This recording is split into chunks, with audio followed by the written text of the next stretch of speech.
On the farm, every morning begins with responsibility. Cows can't wait. They need to be fed regularly to stay strong and produce milk. Feeding is more than just giving food. It's a process that requires attention and knowledge. In this story, we'll look at how the farmer prepares the feed and why the right routine is so important for the whole herd. One of the most important products in a cow's diet is hay. It provides fiber, supports digestion, and gives the energy cows need to stay healthy and produce milk. But before the hay can reach the barn, it has to be collected from the field. That's where the green tractor comes in. Slowly, it drives onto the meadow with a round baler attached.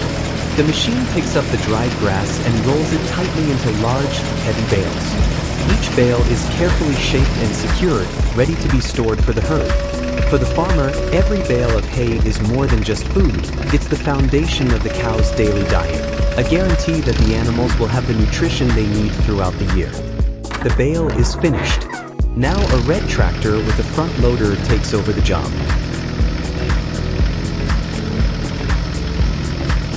It drives up, carefully lifts the bale onto the forks, and raises it high. Slowly, it heads back toward the farm, transporting the feed that will soon be given to the cows. Each bale brought home is a vital reserve of energy and health for the whole herd. Work on the farm continues. Another tractor arrives, this time with a feed mixer attached. It's a special machine designed to combine different ingredients so that the cows receive a balanced and nutritious meal. The red tractor with the bale drives up and drops it in as the very first ingredient. The hay becomes the foundation, ready to be mixed later with silage, grains, or mineral supplements. Inside the mixer, the knives and augers slowly cut and blend the bale into an even, fluffy mix. Step by step, the feed is being prepared, a ration that will provide the cows with energy, health, and the right conditions to keep producing milk every day.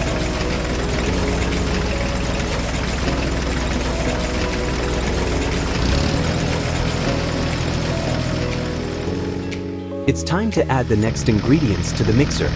From the silos comes corn silage, rich in energy and essential for the cow's daily diet. The mix is also enriched with special mineral and vitamin supplements, supporting the herd's health and improving milk quality. Slowly, everything blends together into a complete and balanced feed. The feed is ready, and now it's time to begin feeding. The tractor with the mixer slowly moves along the barn. On the side, a fresh and even layer of mixed feed pours out: hay, silage, grains, and vital supplements. The cows quickly gather at the feeding table and start eating eagerly. Only the calm sound of chewing fills the barn.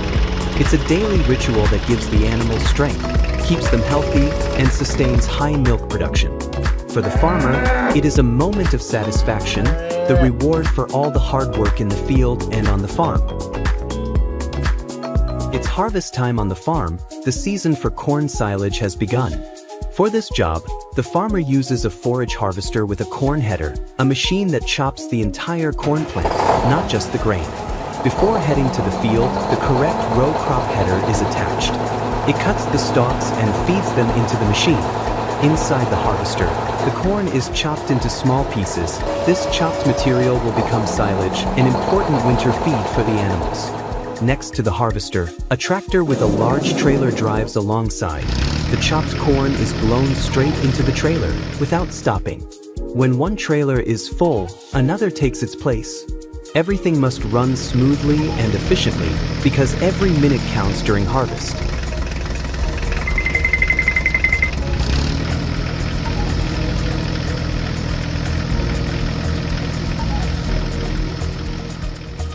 The forage harvester and tractor arrive at the cornfield. The tractor positions itself alongside the harvester and unfolds its trailer, ready for action. Now it's time to begin chopping corn for silage. At the front of the harvester, the corn header cuts down the tall corn stalks row by row. The plants are fed into the machine, where powerful rollers pull them inside. Inside the harvester is the heart of the operation, the chopping unit. Heavy-duty knives rotate at high speed, chopping the entire plant into small, uniform pieces. These pieces, called silage, are blown through a spout and land in the trailer next to the harvester. The team moves smoothly through the field, harvesting row after row of valuable feed.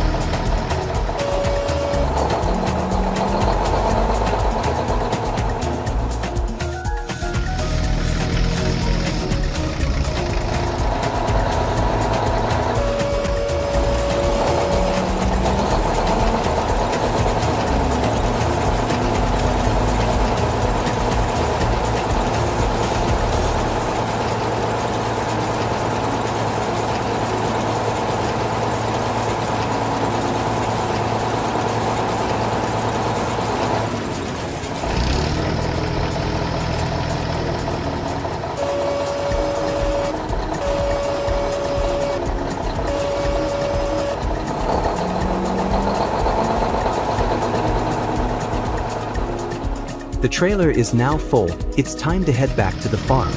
The tractor leaves the field and drives toward the area where the silage pile will be made. On a firm, prepared surface, the farmer has chosen the spot, where the freshly chopped material will be unloaded and compacted. As the tractor arrives, the trailer slowly tilts up. The chopped corn begins to pour out, forming the first layer of the pile. Each new trailer brings more silage, which is evenly spread across the pile. Then, a heavy tractor or loader moves in, spreading and compacting the silage layer by layer. This step is crucial.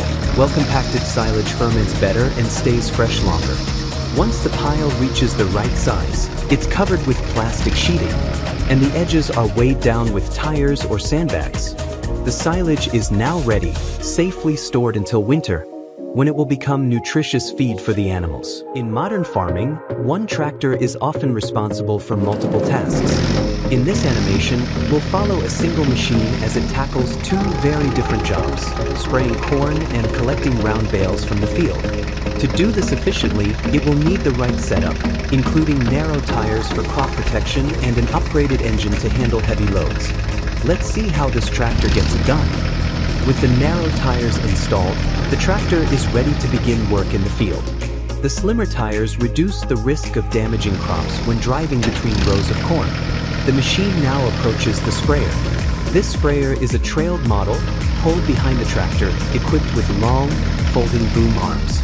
Before entering the field, it must be filled with a liquid fertilizer mixture. The tractor stops next to the supply tank. A hose is connected to the sprayer's main tank, and the pump begins transferring the liquid. For corn, the dosage must be precisely calibrated. Too little will have no effect, and too much could damage the crop. Once filled, the tank is sealed tightly, and the boom arms begin to unfold. Everything is ready for spraying.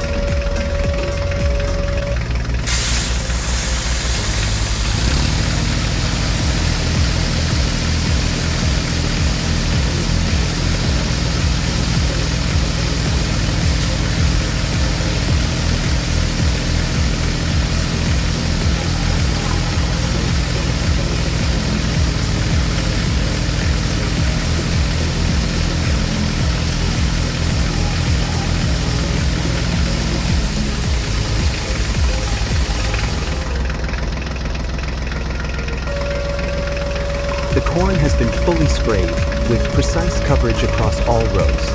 With the first task completed, it's time to prepare for the next operation, collecting round bales from the field.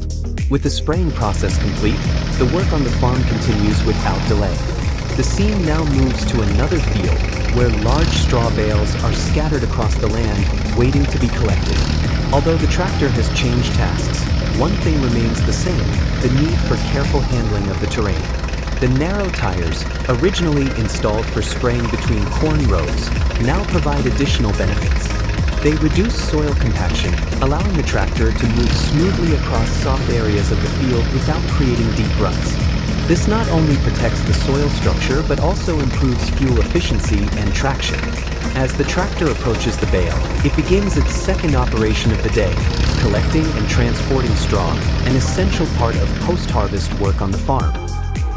Two different tasks, one reliable machine. From precision spraying between rows of corn to collecting heavy straw bales across open fields, the tractor has proven its versatility and strength. With the work completed for the day, it returns to the farm, ready for whatever comes next. Several weeks had passed since the grass was sown. The field that was once bare soil was now covered in thick, lush greenery. A gentle breeze swayed the blades, and the air was filled with the fresh scent of new growth. In the yard stood a red tractor with a rotary mower attached. The metal discs were clean and sharpened, ready for work. The PTO shaft was securely fastened, and the mower's protective covers gleamed in the sunlight. The machine stood prepared to enter the lawn for its very first cut, giving the green surface a neat and well-kept look.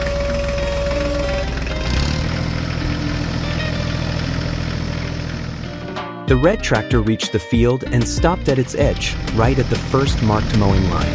The engine ran smoothly, and the rotary mower attached at the back was ready for action. It slowly lowered toward the ground, and the metal discs began to spin faster and faster, producing a characteristic, steady hum. The tractor moved forward at a calm pace. The tall blades of grass bent and disappeared beneath the spinning knives, leaving behind a perfectly even strip of freshly cut green. Sunlight reflected off the morning dew, which sparkled in the air as the blades sliced through the grass. The scent of freshly mown grass filled the entire field, carried by a light breeze all the way to the distant farm buildings. Row by row, the mower worked its way deeper into the field. Each pass expanded the area of neatly trimmed grass, with the contrast between the tall, dense grass and the low, even cut becoming more and more visible. At the end of each row, the tractor turned smoothly and began the next pass, leaving no patch untouched. The whole field gradually transformed, taking on the look of a carefully maintained lawn.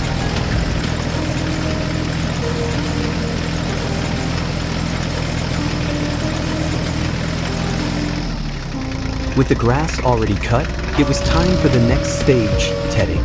The red tractor calmly returned to the yard, where its work for the day was done. At that moment, the green tractor stepped in, ready for its turn. Under the shed stood a tedder with widespread arms and tines. The green tractor slowly reversed, aligning precisely with the hitch, then connected the machine and prepared it for operation. The green tractor reached the field and unfolded the tedder's arms to their full width.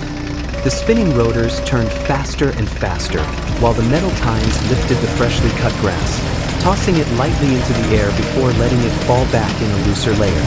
Tedding is done to spread the grass evenly and turn it over so that sunlight and air can reach every blade. This helps the grass dry more quickly and prevents moisture from staying trapped inside, which could lead to mold or spoilage. Row by row, the tedder worked across the entire field, creating an even, airy carpet of greenery. In the warm sunlight, the grass shimmered softly, beginning its slow transformation into fragrant, dry hay.